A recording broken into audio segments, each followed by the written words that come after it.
Hi అండి, welcome to my channel Sita daily vlog. అందరు ఎలా ఉన్నారండి? బాగున్నారా? మీ అందరూ బాగుండాలని మనస్ఫూర్తిగా కోరుకుంటున్నాను. ఇవి వచ్చేసి పచ్చి రొయ్యలు అండి. శుభ్రంగా కడిగేసాను అనమాట. దీంట్లో ఇప్పుడు ఉప్పును పసుపు వేసి కలుపుతున్నాను. పచ్చి రొయ్యలు ఇంకా కోడిగుడ్డు వేసి వండుతున్నాను అనమాట కూర. ఇంక 3 కోడిగుడ్లు వేసాను. రొయ్యలు కానీ చేపలు కానీ కొంచెం చింతపండు పులుసు పడితే బాగుంటుందండి. కొంచెం చింతపండు పులుసు, అలాగే 2 టమాటాలు కోసాను, 2 ఉల్లిపాయలు కోసాను అనమాట. ఈ రొయ్యలేమో ఉప్పును పసుపు కలిపి స్టవ్ మీద పెట్టుకొని కొంచెం నీళ్ళు పోయేలా చేసుకోవాలి.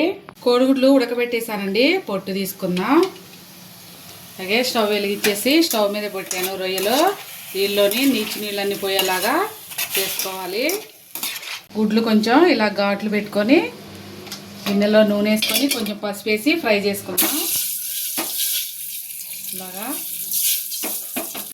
సరే ఇలా ఎర్రగా వచ్చేలాగా వేసుకొని స్టవ్ ఆఫ్ చేసుకొని పక్కన పెట్టుకోవాలి. అలాగే రొయ్యల్లో నీళ్ళు పోయినాయండి. కొంచెం ఒక 2 స్పూన్ల నూనె వేసి కొంచెం నూనెలో కూడా ఫ్రై చేసుకుంటే మంచిగా ఉంటుంది. మంచిగా ఫ్రై చేసుకోవాలి. 2 నిమిషాలు వేగిపోయినాయి. ఇప్పుడు ఇల్లు వేసి పక్కన పెట్టి కూర చేసుకోవడానికి ఇంకో కంచుడు పెడుతున్నా. కూర చేయడానికి ఒక 2 స్పూన్ల నూనె వేస్తున్నా. నూనె హీట్ అయ్యాక ఒక చెక్క, లవంగం, యాలక్కాయ, ఇంకా బిర్యానీ ఆకు అవి కొంచెం వేగాక మనం కట్ చేసి పెట్టుకున్న ఉల్లిపాయ, 2 పచ్చిమిరపకాయలు. ఇవి బాగా ఉల్లిపాయలు ఎర్రగా ఫ్రై అవ్వాలి. ఉల్లిపాయలు వేగిపోయాక ఒక 1/2 స్పూను పసుపు, అలాగే ఒక పెద్ద స్పూను అల్లం వెల్లుల్లి పేస్టు. నేను ఒక 2 ఉల్లిపాయలు అలాగే 2 టమాటాలు తీసుకున్నాను అండి. 1/2 కిలో రొయ్యలు అనమాట. అల్లం వెల్లుల్లి పేస్ట్ పచ్చివాసన పోయేలాగా ఫ్రై చేసుకోవాలి. అల్లం వెల్లుల్లి పేస్ట్ వేగాక కొంచెం ఒక రెమ్మ కరివేపాకు వేసాను.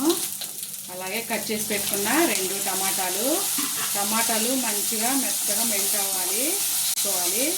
టమాటాలు వేగాక ఒక 1/2 స్పూను ఉప్పు వేస్తున్నా. రొయ్యల్లో వేసాం కదా, ఉప్పు చూసి వేసుకోవాలన్నమాట. 2 స్పూన్ల కారం, కొంచెం స్పైసీ కోసం 2 స్పూన్లు వేస్తున్నా నేను. ఉప్పు కారాలు మీ టేస్ట్ తగ్గట్టు వేసుకోండి. ఒక 1/2 స్పూను గరం మసాలా కలిపేసుకొని మనం ఫ్రై చేసి పెట్టుకున్న రొయ్యలు ఇందులో వేసేసుకోవాలి. రొయ్యలు వేసుకున్నాక ఒక కొంచెం 2-3 చెంచాల చింతపండు రసం, మరీ ఎక్కువ వేసుకోవాలి, కొంచెం వేసాను అనమాట. 2 చెంచాలు కొంచెం తిక్కుగా ఇదంతా ఇందులో కలిపేసుకోవాలి. చింతపండు వేసాక కొంచెం నీళ్ళు వేస్తున్నా అండి, ఒక చిన్న గ్లాసు. ఇప్పుడు మనం ఫ్రై చేసి పెట్టుకున్న గుడ్లు కూడా వేసి మంచిగా కలిపేసుకొని మూత పెట్టి నూనె పైకి వచ్చేదాకా మగ్గించుకోవాలి. మూత తీసి చూద్దాం. సరే అయిపోయింది. నూనె అంతా పైకి వచ్చేసింది కదా. కొంచెం కొత్తిమీర చల్లేసుకొని స్టవ్ ఆపేసుకోవటమే. ఇదే యమ్మీ పచ్చి రొయ్యలు కోడిగుడ్డు కర్రీ రెడీ అయిపోయింది. వేడివేడి అన్నంలోకి సూపర్గా ఉంటుంది. మీరు ఒకసారి ట్రై చేయండి. రొయ్యలు ఎప్పుడూ ఒకలా కాకుండా ఇలా ఒకసారి ట్రై చేస్తే చాలా బాగుంటుంది అనమాట. ఇవాళకి నా వీడియో ఇంతేనండి. నా వీడియో కనుక నచ్చితే ప్లీజ్ ఒక లైక్ చేయండి. అలాగే నా ఛానల్ని సబ్స్క్రైబ్ చేసుకోండి. సరే ఇంకా అయిపోయింది కదా. ఇదిగోండి ఒక రొయ్య తిని చూపిస్తానే. కాలుతుంది, వేడివేడిగా గొంతి కాలుతుంది.